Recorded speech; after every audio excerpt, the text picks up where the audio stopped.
buat Allah kita. Oke, silakan duduk Bapak Ibu, terima kasih. Shalom. Shalom. Shalom. Apa kabar? Wow, mantap ya. Saya senang sekali kalau diundang ke tempat ini karena Cilegon merupakan kota sejarah buat saya. Saya ketemu sama Tuhan di kota Cilegon. Oke, pagi hari ini, siang hari ini saya mau menyampaikan tema khotbah berbicara tentang keteguhan hati. Sama-sama katakan keteguhan hati. Hari-hari ini Tuhan sedang mencari orang-orang percaya yang memiliki hati yang teguh. Kenapa harus memiliki hati yang teguh? Karena hanya orang-orang yang memiliki hati yang teguh, dia akan menerima semua janji-janji Tuhan dan berkat-berkat Tuhan atas kehidupanmu. Berikan tepuk tangan yang meriah buat Allah kita.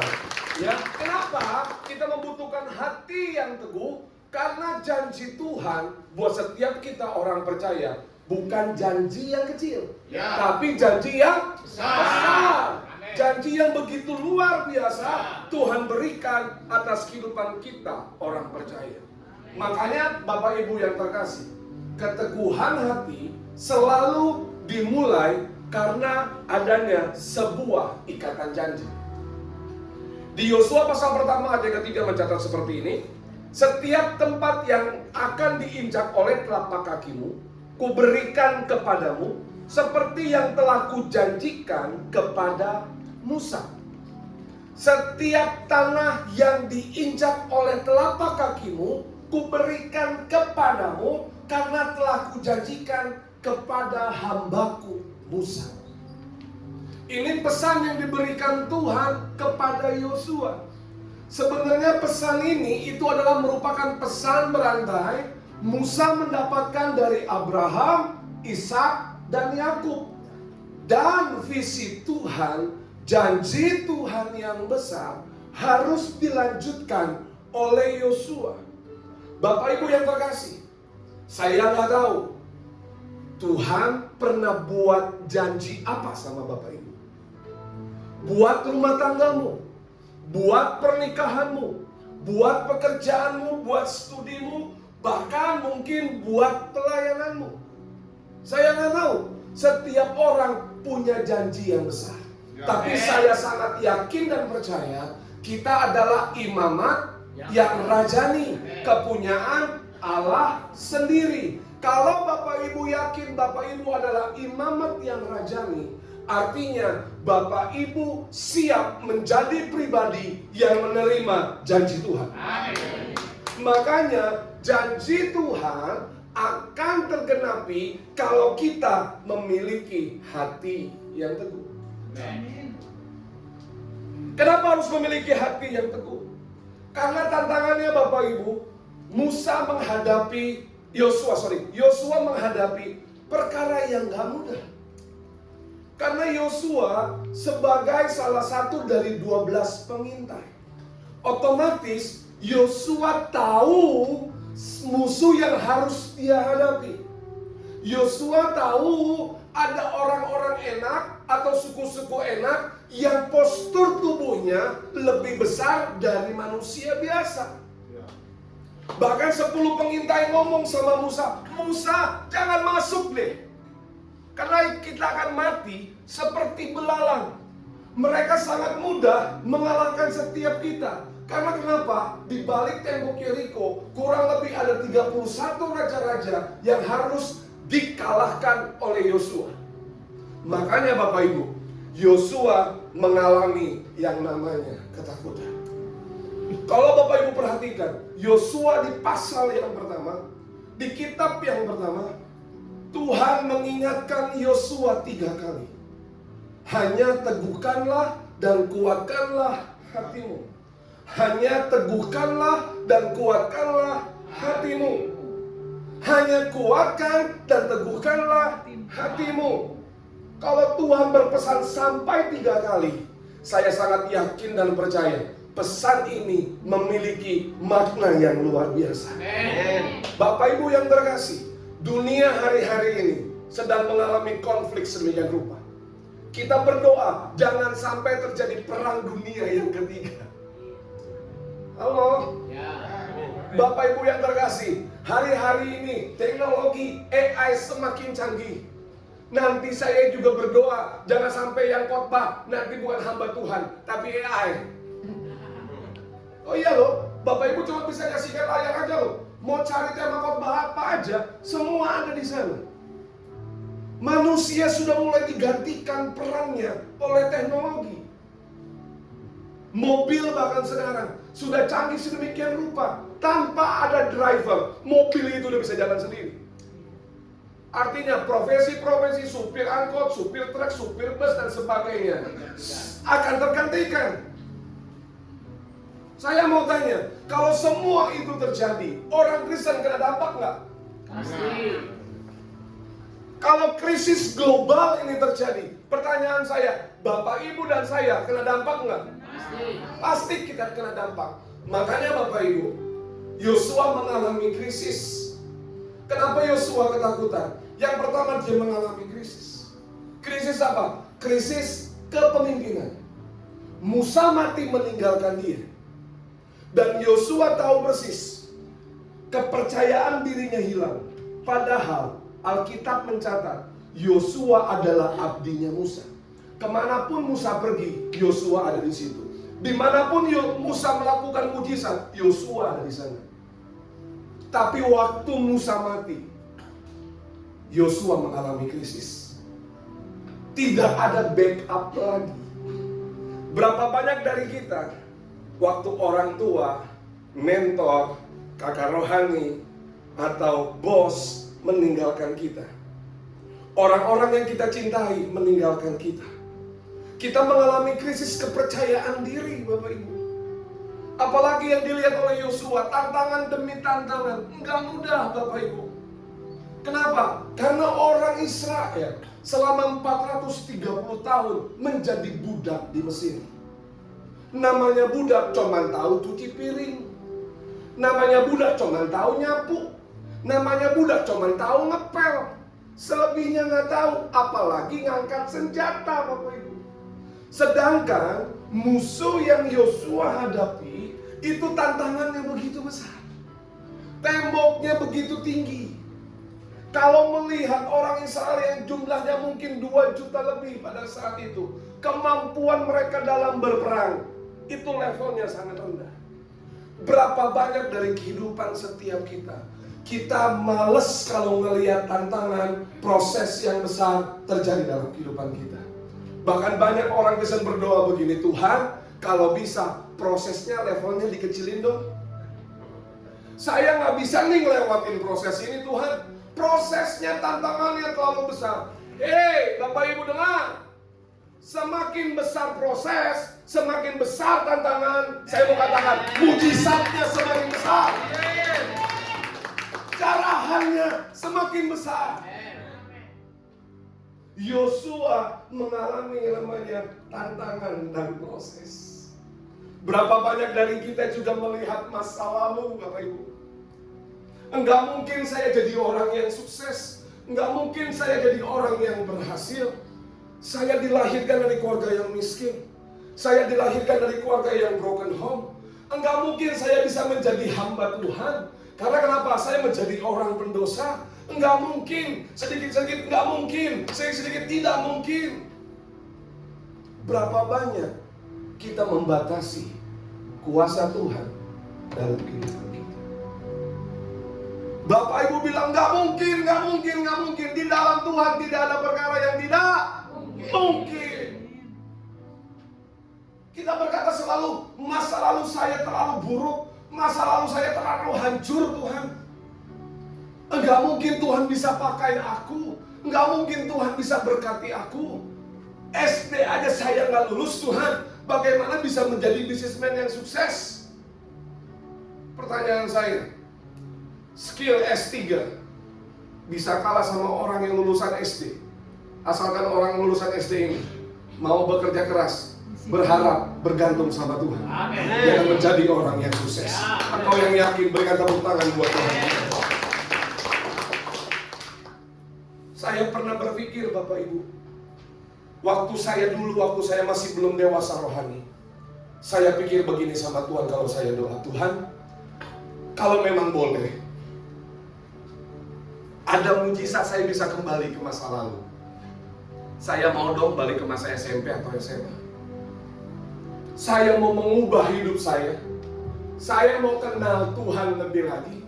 Saya nggak mau pakai narkoba. Saya nggak mau terlibat dalam free sex. Saya nggak mau terlibat di dalam dosa. Tolong dong Tuhan, balikin lagi ke masa lalu. Pertanyaan saya, masa lalu bisa Bapak Ibu rubah? Tidak bisa. Siapa yang bilang bisa masa lalu dirubah? Angkat tangan tinggi-tinggi. Nggak ada satu orang pun yang bisa rubah masa lalu. Yang bisa rubah masa lalu cuma Doraemon. Pakai pintu kemana aja. Tuhan nggak pernah pikir tentang masa lalumu. Hei, dengar umat Tuhan pagi hari ini.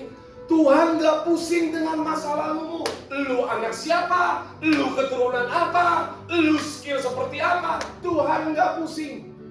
Yang Tuhan pusingkan adalah apa? Masa depanmu. Engkau punya tujuan nggak hidup dengan Tuhan? Kalau kita pusing dengan tujuan hidup yang Tuhan berikan dalam kehidupan kita, masa depan kita, masa depan yang gilang gembira. Masa depan yang penuh dengan pengharapan. Berapa banyak Bapak Ibu yang yakin masa depanmu ada di dalam tangan Tuhan? Engkau yang yakin, lambaikan tangan tinggi-tinggi. Sama-sama suruhkan. Tak berhasil. Keadaan. Berapa banyak kita pusing karena keadaan? Mama saya pernah mikir begini, ini anak lebih baik gua matiin aja nih. Narkoba nggak lepas-lepas. Dan mama saya sampai hopeless berdoa begini, Tuhan, kalau anak saya nggak bisa lepas dari narkoba, ambil nyawanya. Tapi Tuhan, kalau anak saya bisa lepas dari narkoba, pakai dia menjadi alatmu. Pada saat itu, doa seorang ibu yang hopeless karena melihat keadaan anaknya yang terikat narkoba. Tapi saya tahu Bapak Ibu, seorang ibu, mama saya, melihat keadaan yang tidak mungkin anaknya bisa lepas dari jerat narkoba. Tapi mama saya punya satu senjata yang orang lain gak punya, yaitu apa? D-O-A. Doa bisa merubah keadaan. Mungkin pada saat ini Bapak Ibu berdoa untuk bisnismu yang ambruk, hubungan suami istri yang semakin hancur. Mungkin saat ini Bapak Ibu berdoa dan belum terjadi apa-apa. Saya bisa pastikan di alam nyata tidak terjadi apa-apa, tapi di alam roh terjadi apa-apa. Berikan tepuk tangan yang mulia Bapak kita. Yosua melihat keadaan.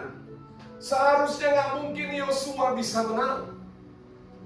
Tapi Yosua, dia tahu, dia melangkah bersama Allah Abraham, Ishak dan Yakub, Allah pencipta langit dan bumi ini. Dan saya mau pastikan lagi, iman kita harus bangkit pagi hari ini. Jangan pernah lihat keadaan, jangan pernah pusing sama keadaan, jangan mengalami krisis berlama-lama. Karena itu bukan berasal daripada Tuhan. Saya mau tanya, apakah Anda pernah mengalaminya? Yang pernah mengalami krisis? Yang pernah mengalami melihat keadaan? Yang gak angkat tangan gak ngaku? Atau malu-malu? Jadi, saya sebagai hamba Tuhan pun ngalamin. Kapan Pak ngalamin? Setiap hari. Setiap hari Bapak. Keraguan, krisis itu ada dalam kehidupan saya. Artinya apa? Karena saya tahu kalau ketakutan itu ada dalam kehidupan saya, artinya saya makhluk yang lemah. Jangan Bapak Ibu pikir dapat jadwal khotbah di Cilegon, saya happy. Enggak Bapak Ibu. Saya pergumulan bikin khotbah. Istri saya udah tidur, saya masih bikin khotbah. Karena kenapa? Saya takut khotbah saya tidak berbobot. Saya takut materinya salah. Apa yang saya sampaikan nanti itu jadi pedang, seperti pedang bermata dua. Tapi di dalam saya takut, saya menyadarkan diri saya kalau saya adalah makhluk yang lemah. Waktu saya mengalami ketakutan, saya mendorong diri saya untuk mengandalkan Tuhan. Saya sebagai pendeta, tapi kalau dari hari Senin sampai hari Sabtu, saya kerja di marketplace. Jadi salesman enak nggak sih Bapak Ibu? Hari ini dapat capai target, bulan depan targetnya ditambahin lagi. Udah berhasil nih, 3 bulan lagi di review, targetnya dikurangin atau ditambahin? Ditambahin. Orang-orang yang picik, orang-orang yang lemah, ngelihat begini, gila ya manajer gue ya, gila ya bos gue ya, kapasitas gue terbatas nih. Padahal orang lain melihat kapasitas kita bisa lebih dari itu. Switch, ubah pola pikir kita. Kalau engkau mengalami ketakutan, artinya apa? Engkau didorong oleh Roh Kudus untuk terus mengandalkan Tuhan. Di dalam pekerjaanmu, di dalam tantangan demi tantangan yang terjadi, kita didorong untuk menyandarkan diri kepada Tuhan. Kita sadar kita adalah makhluk yang lemah. Dan saya sangat yakin dan percaya Bapak Ibu, orang-orang yang mengandalkan Tuhan, ya, orang-orang yang menyadarkan dirinya adalah makhluk yang lemah, justru di situ kekuatan supranatural yang tidak bisa kita lihat, tapi kita bisa rasakan, itu bekerja dalam kehidupan kita. Ada amin Bapak Ibu? Pertanyaannya begini, Bapak Ibu masalah 2 tahun yang lalu, apakah pernah punya masalah yang besar? 2 tahun yang lalu pasti punya ya. Pertanyaannya, Bapak Ibu bisa lalui atau enggak? Bisa. Sampai detik ini Bapak Ibu masih bisa bergereja. Artinya apa? Tuhan masih berikan kekuatan dalam kehidupan kita. Sebab Allah memberikan, kita baca sama-sama 2 Timotius 1 ayat 7 ya. Hitungan yang ketiga. 2, 3. Sebab Allah memberikan kepada kita bukan roh. Stop. Perhatikan di situ.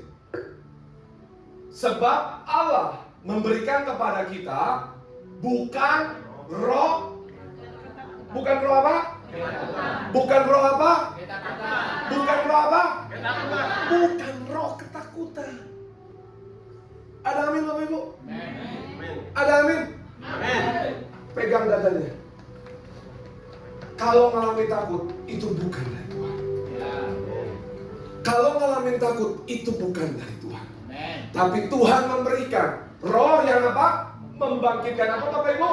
Kekuatan, kasih, dan ketertiban. Berikan tepuk tangan buat Allah kita.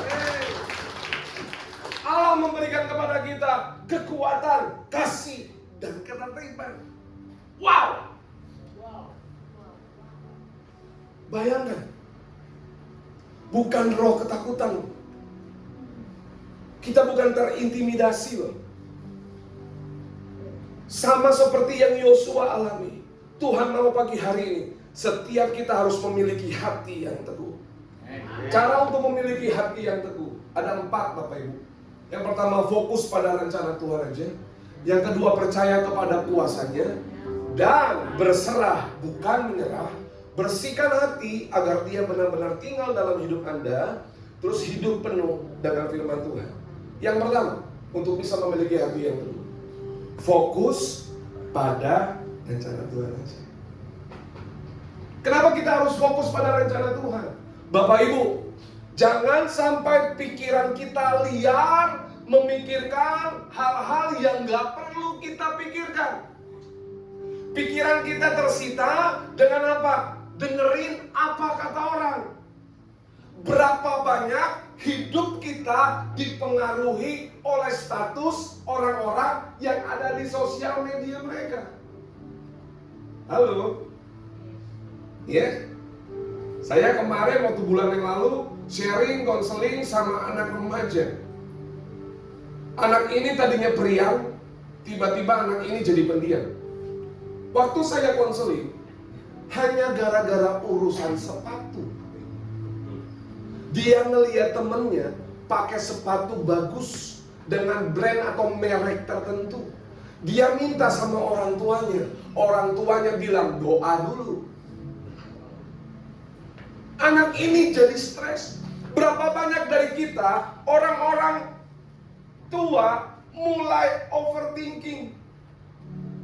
Berapa banyak dari bapak-bapak sekarang tidurnya sudah tidak bisa tidur tepat waktu. Iya, tidur bisa jam 2, tidur jam 3. Ngapain Pak? Hei, tidur tangan begini, menghela nafas, pikiran kemana-mana, besok apa yang harus dikerjakan, tiba-tiba tidur hanya 3 jam, dan besok pagi badan gak bisa segar. Bapak Ibu tahu, Bapak-Bapak harus tahu, minimum sehari kita tidur 7-8 jam. Tapi berapa banyak hari-hari ini orang-orang Kristen gak bisa tidur karena kenapa? Insomnia. Kenapa orang kena insomnia? Karena terlalu overthinking. Memikirkan 10 tahun ke depan apa yang terjadi, 5 tahun ke depan apa yang terjadi. Padahal firman Tuhan bilang apa? Kesusahan hari ini cukup untuk hari ini. Besok punya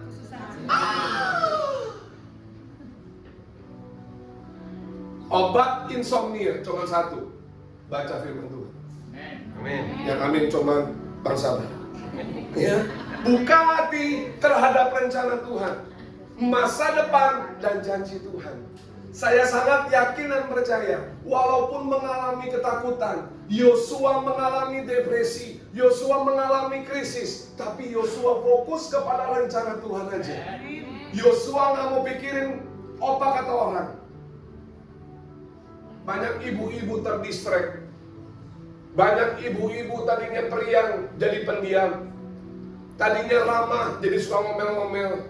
Karena kenapa? Ngelihat tetangga sebelah beli kulkas baru, beli TV baru. Ngapain kepo bapak bu ibu-ibu?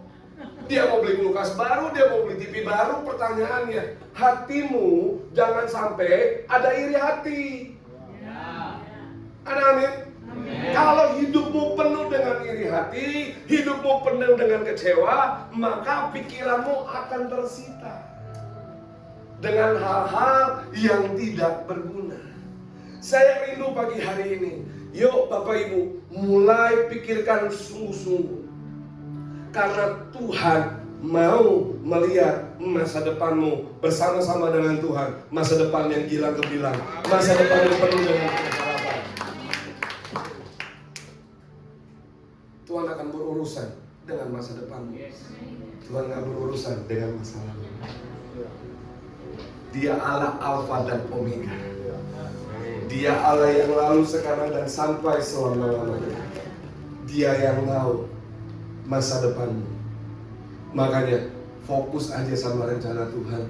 Fokus aja sama rencana Tuhan. Pak, bagaimana bisa tahu rancangan Tuhan atau rencana Tuhan, tujuan Tuhan dalam kehidupan saya? Mungkin Bapak Ibu nggak secara audible voice dengar suara Tuhan. Saya cuma mau bilang, jangan sok rohani. Ya, jangan sok rohani. Bagaimana Bapak Ibu bisa tahu rencana Tuhan? Rencana Tuhan sudah lengkap tertulis di Alkitab. Amen. Dari Kejadian sampai Wahyu, itu semua rencana, rancangan dan tujuan Tuhan buat setiap kita orang percaya. Amin. Ya amin nggak semua? Amin. Amin. Amin Bapak Ibu. Amin. Makanya kalau kita sering diombang-ambingkan, ya, dengan pikiran kita, artinya apa? Pikiran kita belum penuh dengan firman Tuhan. Kalau kita fokus kepada rencana Tuhan, kita tidak mudah digoyangkan. Ya. Greg Laurie berkata, rencana Tuhan bagi Anda lebih baik daripada rencana Anda, lebih baik dari rencana apapun yang Anda miliki untuk diri Anda sendiri. Jadi jangan takut dengan kehendak Tuhan meski berbeda dengan kehendakmu. Kadang-kadang berbeda loh kehendak Tuhan. Saya kalau mau punya istri, cita-citanya nih yang sesuku, sama-sama Cina.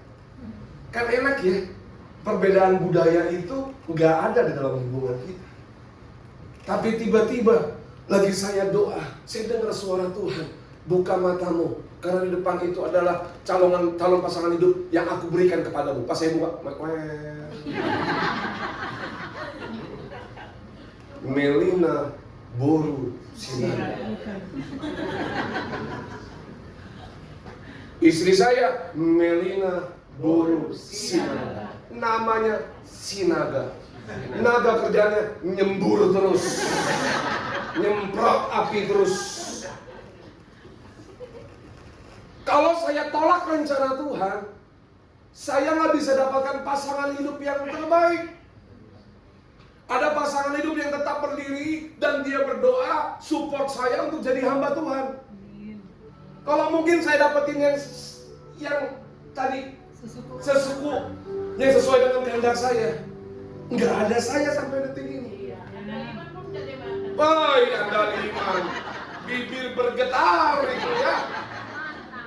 Jagal dibakar, alamak. Udah saya ulang ya. Ini masak dia di rumah. Apalagi kemarin dia bikin arsik lagi. Ya, buat Tuhan. Untuk bisa menggenapi rencana Tuhan dalam kehidupan kita, kadang-kadang rencana Tuhan itu berbeda dalam kehidupan kita. Tapi waktu kita taat sama Tuhan, ketahuilah, mungkin pada saat itu sakit, mungkin pada saat itu enggak enak. Tapi waktu jalan pelan-pelan bersama dengan Tuhan, mengetahui rencana dan kehendak Tuhan, yang ada apa? Kita nemuin permata. Kita nemuin berkat Tuhan yang luar biasa. Mungkin pada saat itu Bapak Ibu belum dapat kliknya dari Tuhan, tapi terus melangkah bersama Tuhan. Apa sih rencana Tuhan dalam kehidupan kita? Nggak cocok nih sama aku Tuhan. Tuhan Yesus juga pernah ngalamin loh Bapak Ibu. Waktu dia mau di kayu salib, dia ngomong apa? Bapak, kalau bisa cawan ini lalu daripadaku. Tapi dia ralat doanya.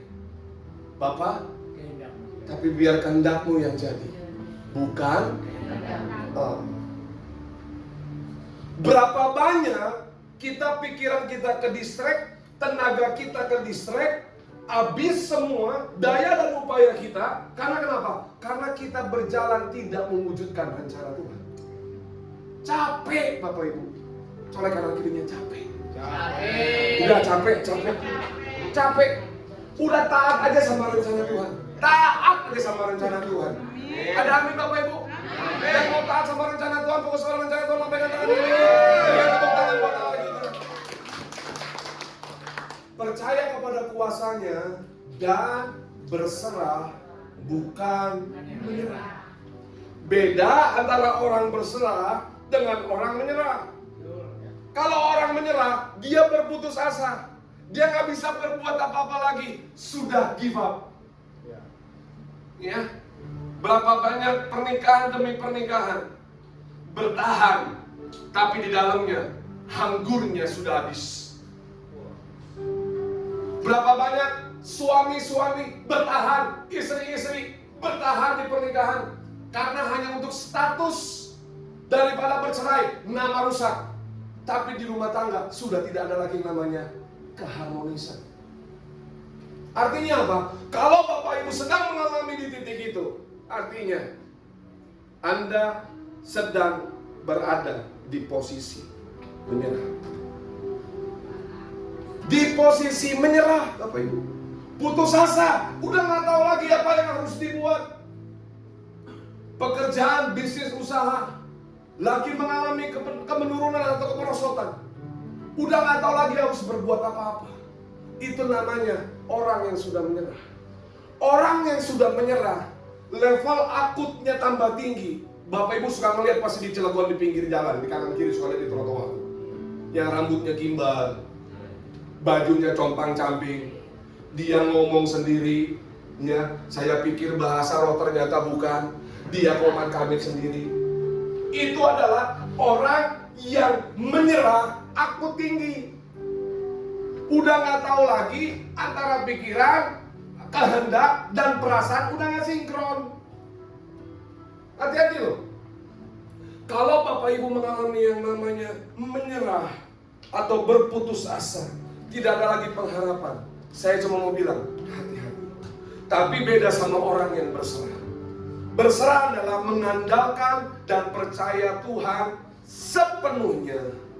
Mengandalkan dan percaya sepenuhnya kepada Tuhan. Yesaya 43 ayat 19. Kita baca sama-sama ya.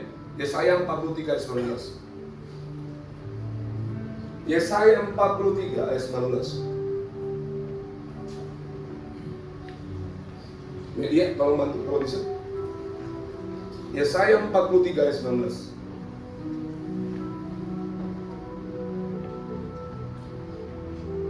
Ya, kita baca sama-sama ya, hitungan dengan 3. 2, 3.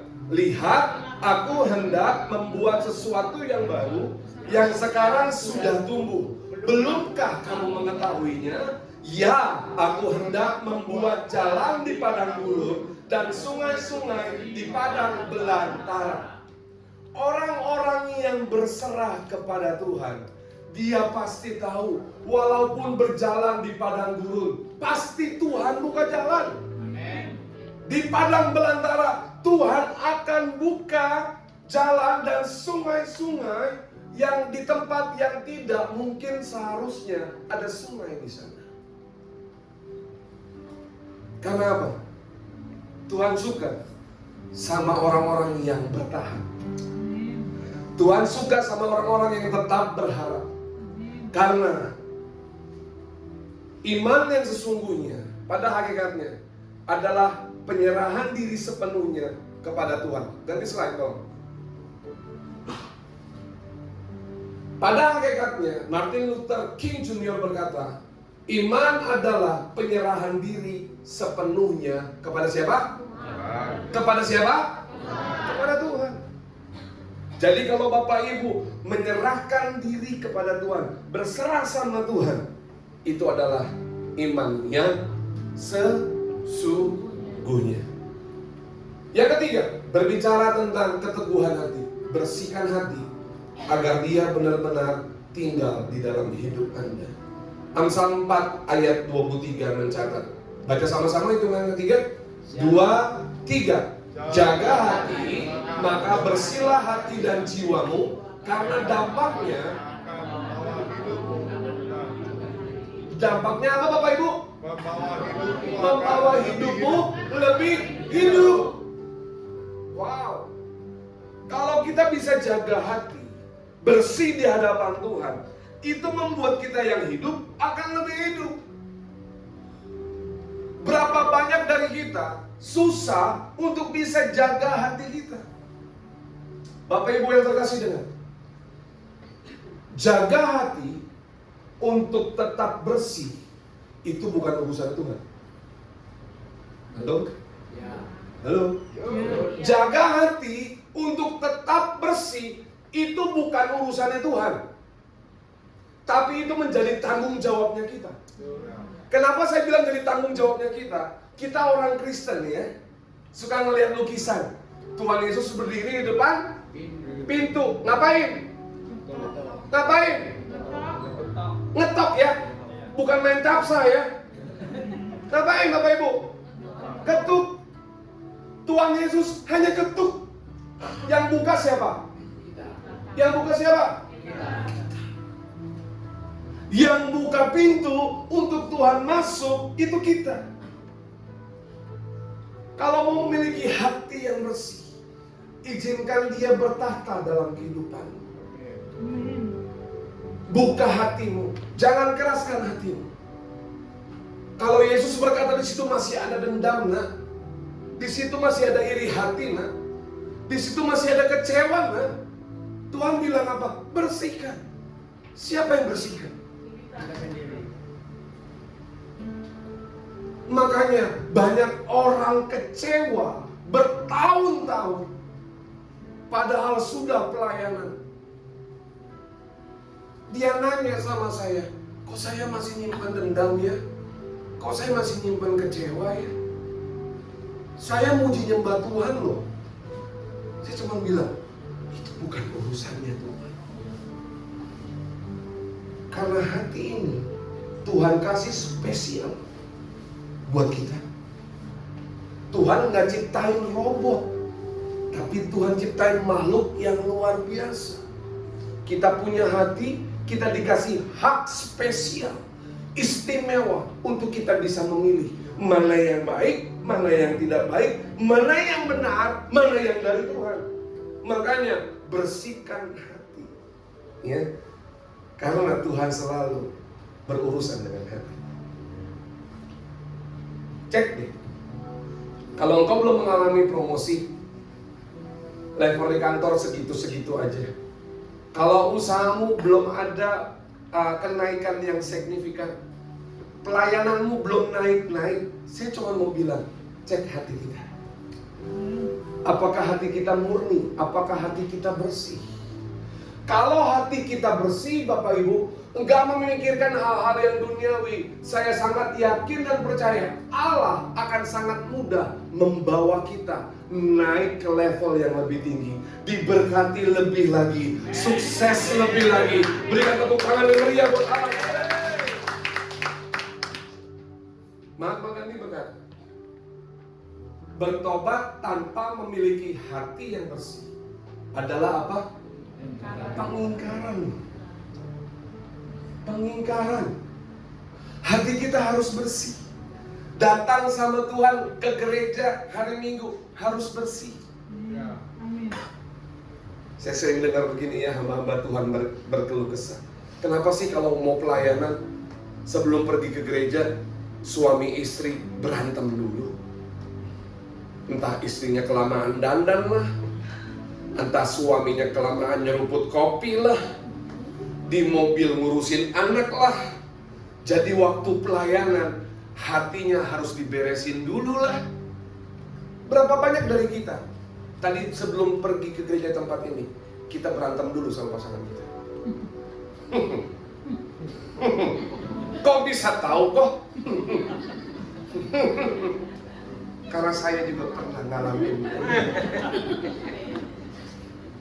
Ya Pak, tuh kan pasti. Nah, kenapa? Ke gereja seharusnya sesuatu yang sakral loh. Betul nggak Bapak Ibu? Kita mau dengar firman Tuhan, kita mau merasakan lawanan Tuhan, tapi kok malah bertengkar? Karena kenapa? Tuhan mau di hatimu dibersihkan. Masih banyak emosi Pak di situ. Masih banyak kegeraman di situ. Masih banyak kemarahan di situ. Makanya waktu datang ke gereja, bontok-bontokan dulu. Yang ada apa nih? Sering saya dapatkan, sudah parkir depan gereja. Tapi masalah ribut belum selesai. Harusnya ibadah, dia putar balik, pulang ke rumah. Pulang ke rumah. Makin ribut nggak Pak? Makin ribut. Sama kita Pak. Bener? Halo? Bener nggak Bapak Ibu? Betul itu. Ya. Karena kenapa? Tuhan selalu berurusan dengan hati. Makanya saya suka dengan slogan healthy inside, fresh the outside. Pasti Bapak Ibu sering minum. Pernah minum nggak? Minuman itu? UC 1000. Ya? Oh iya. Lihat dong tagline-nya apa? Healthy inside, fresh the outside. Kalau dalammu bersih, keluar pasti seger. Amin. Pergi gereja nih, ya. Senyum. Kalau istri kita masih dandannya lama, nggak apa-apa. Biar dia berurusan dengan alat-alatnya itu terserah. Daripada hati kita kacau, lebih baik baca Alkitab. Ya. Terus bilang begini, ada tertulis, kalau telat ke gereja disambar petir. Padahal itu nggak ada ya Bapak Ibu. Karang-karang aja. Dia masih nggak dengar. Ada tertulis, bulan depan kagak ada uang belanja. Pasti dia cepet-cepet. Pasti Pak dia cepet-cepet Pak. Ancam aja gitu. Betul ya? Kenapa? Tuhan selalu berurusan dengan hati. Amin. Coba cek deh. Kalau Bapak Ibu kerja stuck, bisnis stuck, Rumah tangga stuck segitu-gitu aja. Karena kenapa? Hati kita penuh dengan kegeraman. Kadang-kadang nih kita nuntut istri kita, suami kita berubah. Lo yang berubah, jangan gua yang berubah. Gua mau udah begini dari lahirnya. Mau apa lo?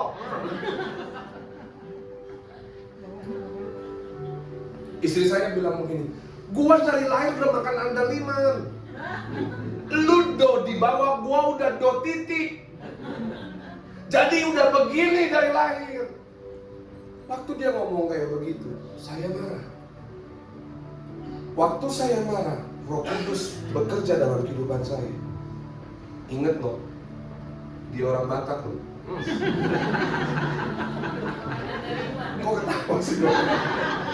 Ingat loh, dia orang Batak loh. Dia nyanyi aja kalau saat teduh Bapak Ibu, hajar nada-nada tinggi. Sedangkan saya orang Cina cuma bisa begini, ya belanja Ci, mampir ya Ci. Kalau dia kan udah dihajar agak nada tinggi Bapak Ibu. Saya memahami. Waktu saya tuntut pasangan saya berubah, dia nggak berubah. Waktu saya tuntut istri saya untuk berubah, dia nggak berubah. Tapi waktu saya berubah, dia ngelihat perubahan saya. Tiba-tiba dia deketin saya. Pak, kalau aku ngomong kamu suka tersinggung ya? Bukan ditepuk tangan. Bukan tersinggung, sakit hati ya. Tahu kan? Agak lain memang. Karena kenapa? Saya mau rumah tangga saya berubah. Pak, dengar ya, kalau nuntut istri kita berubah, Bapak lebih berubah dulu. Urusan istri, urusan Tuhan. Biar dia berubah. Kalau ngelihat suaminya berubah. Istri-istri, dengar ya, kalau suamimu nggak berubah, jangan tuntut dia berubah. Karena lelaki itu tidak akan pernah berubah dahulu sekarang sampai selama-lamanya. Tetap laki-laki. Kalau dia berubah, merehoi.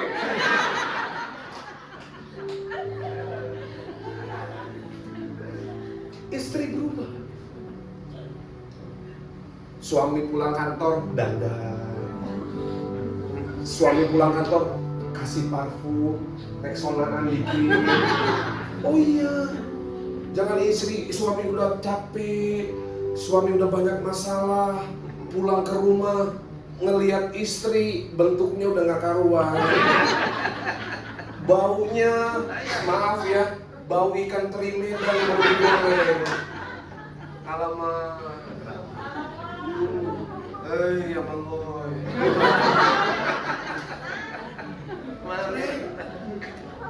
Suami capek, istri di rumah dandan. Papa, mau bikin apa?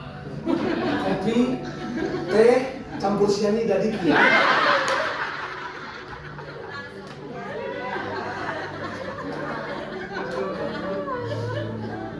Tapi Pak, dia nggak pernah kasih uang jajan lebih Pak. Tapi dia pelit Pak. Dia suka mukul saya Pak. Sobat gitu loh. Kita yang berubah dulu. Istri harus penuh belas kasihan. Kalau suami kita tukang pukul, artinya apa? Dia butuh kita untuk dia bisa berubah. Saya pernah nemuin pasangan, istrinya digebukin sampai masuk ruang ICU. Oh iya, digebukin sampai masuk ruang ICU coba. Datang ke konselor pernikahan, 7 konselor bilang apa? Udah bercerai dia. Tiba-tiba sama Pak Wiryo dikirim ke saya. Paket bermasalah ini sama senior pastor dikirim ke rumah saya. Datanglah ke rumah saya. Sharingnya saya sengaja kasih sofa yang enak, ya kan? Biar duduknya maksudnya berdampingan. Enggak, duduknya ada jarak. Ada kompor gas di tengah. Kompor gas 3 tungku. Suaminya di sini, istrinya di sana. Waktu saya bilang, habis konseling, saya bilang sama istri, kamu masih sayang sama suami? Dia bilang, saya masih cinta. Cinta itu butuh pengorbanan. Kamu yakin gak kalau Tuhan Yesus bisa merubah semua? Yakin kok? Kalau kamu yakin Tuhan Yesus bisa merubah semua, doamu dahsyat dengan Tuhan. Berikan tepuk tangan buat Tuhan. Beberapa bulan yang lalu dia kesaksian di Doa Fajar. Waktu hubungan rumah tangganya pulih, suaminya yang tadinya terikat narkoba lepas dari narkoba, judi online lepas dari judi online, rumah tangganya waktu harmonis, dia mau menggenapi hatinya bersih di hadapan Tuhan. Bapak Ibu, lahir anak yang mereka rindukan. Lagi malam baru ketemu saya, dia bilang begini, kok kapan ngobrol lagi kok? Yuk makan-makan kok. Bonus hamba Tuhan tuh begitu. Kalau masalah rumah tangga selesai, diajak makan. Berikan tepuk tangan buat Allah. Jadi Pak, Bu, dengar, hati yang bersih. Suami punya hati yang bersih, rumah tanggamu bagaikan surga. Istri hatinya bersih, Bidi, suami bagaikan di Taman Firdaus. Bukan 7 bidadari, 12 bidadari dijadiin satu. Iya Pak? Ketawa aja kau dari tadi. Habis gaduh kau. Alah. Yang terakhir ya. Hidup penuh dengan firman Tuhan. Yosua pasal pertama ayat yang ke-8. Saya bacakan aja ya. Janganlah engkau lupa memperkatakan kitab Taurat ini, tetapi renungkanlah itu siang dan malam, supaya engkau bertindak hati-hati sesuai dengan segala yang tertulis di dalamnya. Sebab dengan demikian perjalananmu akan berhasil, akan beruntung. Siapa yang mau berhasil? Siapa yang mau beruntung? Siapa yang mau berhasil dan beruntung? Lambaikan tangan tinggi-tinggi. Yang nggak angkat tangan nggak berhasil. Sorry, terlambat. Yang responnya cepat berhasil, beruntung. Cuan, pulus, bukan pulut. Cuan. Tapi ada syaratnya, ada harga yang harus dibayar. Bapak Ibu, gereja kita udah kasih fasilitas loh.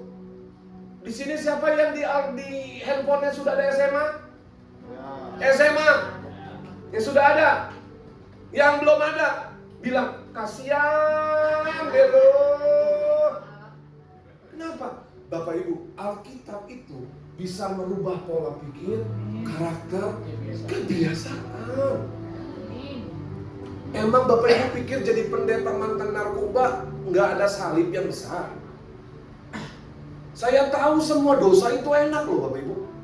Apalagi di Gading Serpong sekarang, makin banyak klub, tempat ajeb, makin banyak. Saya seminggu bisa 3 kali ke sana, ajeb.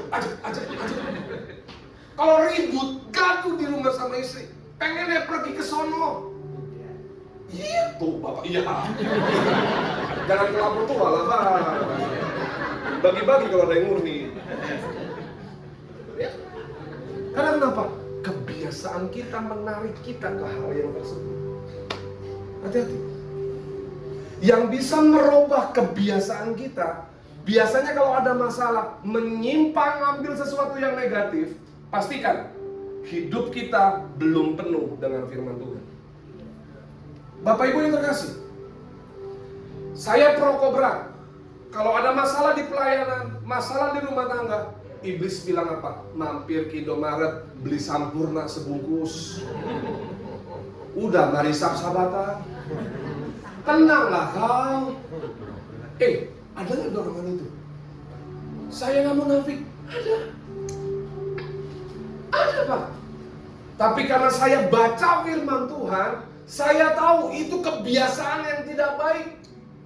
Waktu saya mental, saya down, waktu saya dalam ada masalah, saya kembali mengingat firman Tuhan dalam kehidupan saya. Dan itu bisa merubah karakter, kebiasaan buruk kita. Bapak, Ibu, pertanyaan saya, iblis apal nggak sama kita? Hah? Apa tahu Tuhan Yesus aja dicobai pakai ayat loh. Ini orang Kristen mau berhasil, mau beruntung, studimu mau berhasil, anak-anak muda pengen kepintaran cerdas 10 kali lipat, tapi nggak mau baca Alkitab. Nonsense. Saya bisa pastikan nonsense. Kenapa orang Israel, Bapak Ibu dengar ya, anak-anak muda dengar ya, yang sekolah yang studi ya. Kenapa orang Israel, kenapa Bani Israel kepintaran mereka 10 kali lipat lebih pintar dari bangsa-bangsa yang lain? Ada yang tahu? Waktu mereka mau tumbuh dewasa, dia harus pergi ke sinagoga, pergi ke gerejanya mereka. Ngapain? Ditanya seberapa hafal mereka ayat-ayat firman Tuhan mereka. Dites.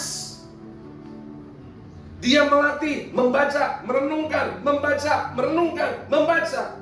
Makanya intelektualnya itu beda dengan bangsa-bangsa yang lain. Kalau Bapak Ibu mau menciptakan generasi unggulan, disiplinkan anak Bapak Ibu setiap hari baca firman Tuhan. Ini kuncinya. Saya sudah yang ke-17 kali dari kejadian sampai wahyu. Saya nggak pernah bosan baca firman Tuhan. Karena kenapa? Karena saya tahu untuk merubah karakter, merubah pola pikir dan kebiasaan buat hidup saya itu cukup berat. Karena kenapa? Karena saya pernah narkoba. Billy Graham mencatat, jika Anda mengabaikan firman Tuhan, Anda akan selalu mengabaikan benar. Saya berdoa Bapak Ibu, kalau Bapak Ibu mau dituntun Tuhan, Bapak Ibu mau tahu kehendak Tuhan, Bapak Ibu mau tahu tujuan hidupmu, saya berdoa jemaat GBWTC semakin giat berlomba-lomba suka membaca dan merenungkan firman. Saya cuma mau bilang begini Bapak Ibu ya, tes deh 3 bulan Bapak Ibu setiap hari baca firman Tuhan. Ini doa saya ya, 3 bulan nih Bapak Ibu disiplinkan setiap hari baca Alkitab di SMA. Lihat selama 3 bulan, pasti Tuhan akan bekerja. Bekerja, pola pikir karakter kita diubahkan. Kalau pola pikir karakter kita sudah diubahkan sama Tuhan, maka berkat-berkat itu akan Tuhan curahkan. Orang yang memiliki keteguhan hati akan sangat mudah beradaptasi dengan proses, karena kondisi hati menentukan tingkat keberhasilan Anda. Terakhir, kita baca sama-sama hitungan yang ketiga, 2, 3. Hati yang teguh kau jagai dengan damai sejahtera, sebab kepadamu lah ia percaya. Percayalah kepada Tuhan selama-lamanya, sebab Tuhan Allah adalah gunung batu yang kekal. Bapak Ibu diberkati Tuhan. Amin. Bapak Ibu tinggi-tinggi, mari sama-sama kita pakai berdiri. Saya undang pemuji penyembah.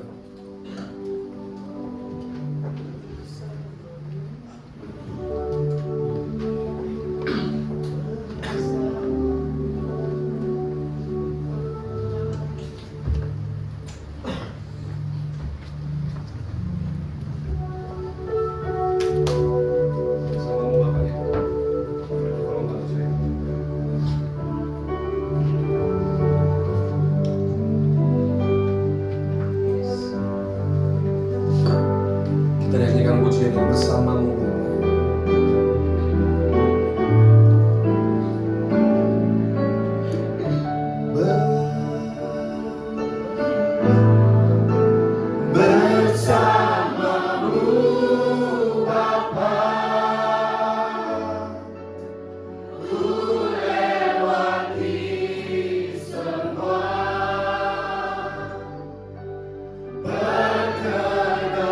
Berkenan-Mu ya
Engkau yang masih menyimpan duka, kecewa, iri hati, dendam, kepahitan. Saya merasakan dari sejak pagi Tuhan ada di sini. Saat ini Dia mau menjamahkan. Saat ini Dia mau membersihkan hati. Kalau engkau rindu, hidupmu diubahkan Tuhan. Hatimu diubahkan Tuhan. Bahkan engkau memiliki keteguhan hati. Buka hatimu pagi hari ini. Oh Tuhan. Yes. Buka hati aja, buka hati. Tuhan tahu kedalaman hatimu. Tuhan tahu apa yang ada di isi hatimu saat ini. Roh Kudus jamah. Roh Kudus jamah. Ada kenajisan di sana. Oh,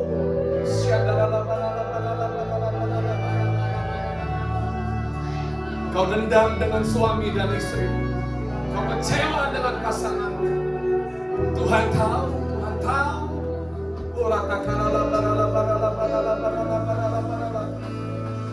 Jamah Tuhan, jamah, jamah.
Kami berdoa Tuhan agar Engkau meneguhkan setiap hati kami.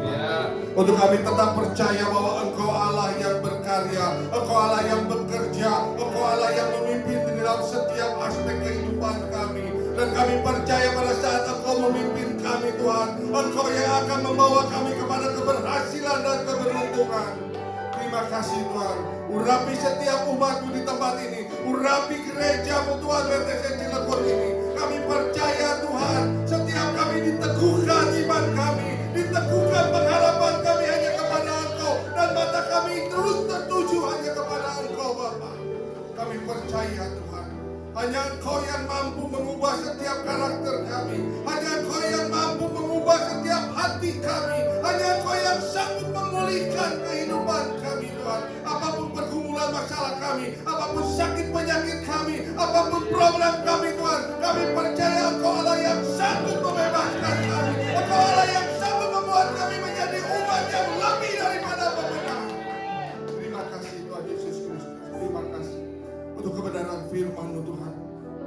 kebenaran firman yang sudah disampaikan menjadi kekuatan, menjadi rema, menjadi jawaban atas setiap doa-doa kami Bapa. Terima kasih Tuhan untuk hamba-Mu Pak Erik Tuhan. Kiranya Kau pakai hamba-Mu lebih dahsyat lagi kemanapun hamba-Mu melayani Engkau. Perlindungan, penyertaan, penyediaan secara ilahi Tuhan berikan kepada hamba-Mu. Apapun yang diinginkan, apa yang dirindukannya, kami percaya Tuhan bersama Engkau mereka akan mendapatkannya Bapa. Berkati istrinya Tuhan, berkati keluarga besarnya Bapa. Terima kasih kalau sebentar hamba-Mu juga akan kembali ke Tangerang Tuhan, Engkau pimpin di perjalanan. Tutup bungkus hamba-Mu dengan kuat kuasa darah Tuhan Yesus Kristus. Kendaraan yang dipakainya Tuhan lindungi Bapa. Begitu juga dengan setiap umat-Mu yang akan kembali ke rumah masing-masing, bahkan beraktivitas melanjutkan Tuhan. Biarlah Engkau juga yang terus menyertai setiap kami semua Bapa.